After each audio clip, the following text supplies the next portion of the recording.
Hello friends, let's class Bengal YouTube চ্যানেলে তোমাদের সবাইকে ওয়েলকাম।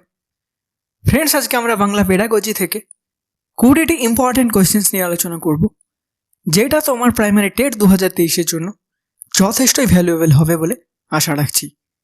প্রথম থেকে শেষ পর্যন্ত ভিডিওটা দেখো এবং প্রত্যেকটা প্রশ্ন ইম্পর্টেন্ট, সবগুলিকে ভালোভাবে অ্যান্সার করার চেষ্টা করবে এবং ভিডিও শেষে কার কত স্কোর হচ্ছে সেটা কমেন্ট বক্সে অবশ্যই আমাকে জানিয়ে দেবে। দেখে নেব প্রথম প্রশ্ন কি রয়েছে।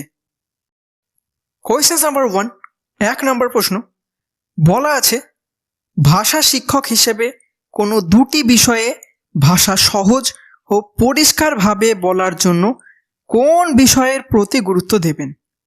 অপশানগুলো দেখো। অপশান এ বলছে বর্ণগুলির উচ্চারণ যথাযথ হচ্ছে কিনা তার উপরে গুরুত্ব দেবেন, নাকি ছেদ ও জ্যোতি চিহ্ন মেনে পড়ছে কিনা তার উপরে গুরুত্ব দেবেন, নাকি উচ্চারণে কোনো অসুবিধা হচ্ছে কিনা তার উপরে গুরুত্ব দেবেন, না উপরে সবগুলির উপরে গুরুত্ব দিবেন? এই প্রশ্নের সঠিক উত্তর হয়ে যাবে অপশান ডি, অর্থাৎ উপরে সবগুলির উপরেই কিন্তু গুরুত্ব দিতে হবে। Option D right answer. Next question number 2, 2 নম্বর প্রশ্ন, শিক্ষার্থীরা মাতৃভাষা অর্জন করে কোন উপায়ে? এটা উপায়ে হবে। তো শিক্ষার্থীরা মাতৃভাষা অর্জন করে কোন উপায়ে? অপশানগুলো দেখো। স্বাভাবিকভাবে, নাকি ভাষা শিখনের মাধ্যমে, নাকি সচেতনভাবে, নাকি স্কুল শিক্ষকের মাধ্যমে? তো এই প্রশ্নের সঠিক উত্তর হয়ে যাবে অপশান এ, অর্থাৎ স্বাভাবিকভাবে। নেক্সট কোয়েশ্চেন নাম্বার 3, 3 নম্বর প্রশ্ন, শিখনের ক্ষেত্রে ভুল করা কি ধরনের ত্রুটি? তো শিখনের ক্ষেত্রে ভুল করাটা কি ধরনের ত্রুটির মধ্যে পড়ছে? সঠিক উত্তর হয়ে যাবে অপশান বি, অর্থাৎ একটি স্বাভাবিক ঘটনার মধ্যে এটা পড়ছে। Option B right answer. Next question number 4, 4 নম্বর প্রশ্ন, প্রকল্প পদ্ধতির জনক কে? প্রকল্প পদ্ধতির জনক কে? এই প্রশ্নের সঠিক উত্তর হয়ে যাবে অপশান সি, অর্থাৎ কিল প্যাট্রিক হচ্ছে প্রকল্প পদ্ধতির জনক।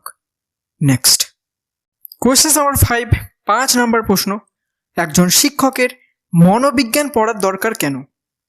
কেন একজন শিক্ষকের মনোবিজ্ঞান পড়ার দরকার? তো এই প্রশ্নের সঠিক উত্তর হয়ে যাবে অপশান ডি, অর্থাৎ মনোবিজ্ঞান সম্মতভাবে পড়ানোর জন্যই কিন্তু একজন শিক্ষকের মনোবিজ্ঞান পড়ার দরকার। Option D right answer. Next question number 6, ব্যাকরণ অনুবাদ পদ্ধতির ক্ষেত্রে কোন বিষয়ে সবচেয়ে কম গুরুত্ব দেওয়া হয়? কোন বিষয়ে সবচাইতে কম গুরুত্ব দেওয়া হয় ব্যাকরণ অনুবাদ পদ্ধতির ক্ষেত্রে? সঠিক উত্তর হয়ে যাবে অপশান বি, উচ্চারণ পদ্ধতির উপরে সবচাইতে কম গুরুত্ব দেওয়া হয়। Option B right answer. Next question number 7, 7 number প্রশ্ন, নব্য ভারতীয় আর্য ভাষার প্রথম সাহিত্য কোনটি? নব্য ভারতীয় আর্য ভাষার প্রথম সাহিত্য কোনটি? সঠিক উত্তর হয়ে যাবে অপশান সি, অর্থাৎ শ্রীকৃষ্ণ কীর্তন হচ্ছে নব্য ভারতীয় আর্য ভাষার প্রথম সাহিত্য। Option C right answer. Next question number 8, 8 number প্রশ্ন, উচ্চশিক্ষায় মাতৃভাষাকে মাধ্যম করার পক্ষে যুক্তি দেখান কে? সঠিক উত্তর হয়ে যাবে অপশান এ, অর্থাৎ রাধা কৃষ্ণান কমিশন সঠিক উত্তর হবে। Option A right answer. Next question number 9, 9 নম্বর প্রশ্ন, ভাষা শিক্ষাদানে বর্ণক্রম পদ্ধতিতে যা দেখানো হয়, তো নিচের কোনটি বর্ণক্রম পদ্ধতিতে দেখানো হয়? সঠিক উত্তর কি হবে? সঠিক উত্তর হয়ে যাবে অপশান ডি, অর্থাৎ স্বর ব্যঞ্জন যুক্তবর্ণ ভালো করে শিক্ষা দেওয়া হয়। Option D right answer.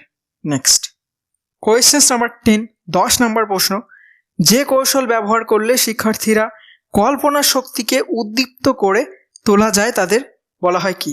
তো যে কৌশল ব্যবহার করলে শিক্ষার্থীদের কল্পনা শক্তিকে উদ্দীপ্ত করে তোলা যায় তাকে কি বলা হয়? এই প্রশ্নের সঠিক উত্তর হয়ে যাবে অপশান সি, অর্থাৎ তাদের বলা হবে অনুবন্ধন সহায়ক। Option C right answer. Next question number 11, 11 number প্রশ্ন, অনুকরণ পদ্ধতির মূল সমস্যা কোথায়? অনুকরণ পদ্ধতির মূল সমস্যা কোথায়? সঠিক উত্তর হয়ে যাবে অপশন ডি, অর্থাৎ ছাত্ররা মৌলিকত্ব হারিয়ে ফেলে। নেক্সট কোয়েশ্চেন নাম্বার 12, 12 নম্বর প্রশ্ন। ভাষা দক্ষতায় শোনা ও বলার মধ্য দিয়ে ভাষার যে রূপটি প্রকাশ পায় সেটি কি? সঠিক উত্তর কি হবে? তো এই প্রশ্নের সঠিক উত্তর হয়ে যাবে অপশন এ, অর্থাৎ ভাষার ধ্বনিময় রূপটি কিন্তু প্রকাশ পায় শোনা ও বলার মধ্য দিয়ে। Option A right answer. Next question number 13, 13 নম্বর প্রশ্ন। এডুস্যাট কি? এডুস্যাট কি? সঠিক উত্তর কি হবে? তো এই প্রশ্নের সঠিক উত্তর হয়ে যাবে এটা একটা educational satellite. Option C right answer. Next question number 14, 14 number প্রশ্ন। কোনো ভাষা জানার জন্য প্রথমেই যেটি দরকার, তো কোনো ভাষা জানার জন্য প্রথমেই যেটি দরকার সেটি কি? সঠিক উত্তর হয়ে যাবে অপশন ডি, অর্থাৎ শোনা দরকার। কোনো ভাষা জানার জন্য প্রথমে সেটিকে শোনা দরকার। Option D right answer. Next question number 15, 15 নম্বর প্রশ্ন। ভাষা দক্ষতার 4টি স্তর হলো কি? ভাষা দক্ষতার 4টি স্তর কি? সঠিক উত্তর হয়ে যাবে অপশন এ, অর্থাৎ শোনা, বলা, পড়া আর লেখা। Option A right answer. Next অর্থাৎ যেটাকে বলা হয় কিন্তু LSRW। ঠিক আছে। নেক্সট কোয়েশ্চেন নাম্বার 16, 16 নম্বর প্রশ্ন। ভাষা দক্ষতার লেখা ও পড়ার মধ্য দিয়ে ভাষার যে রূপটি প্রকাশ পায় সেটি কি?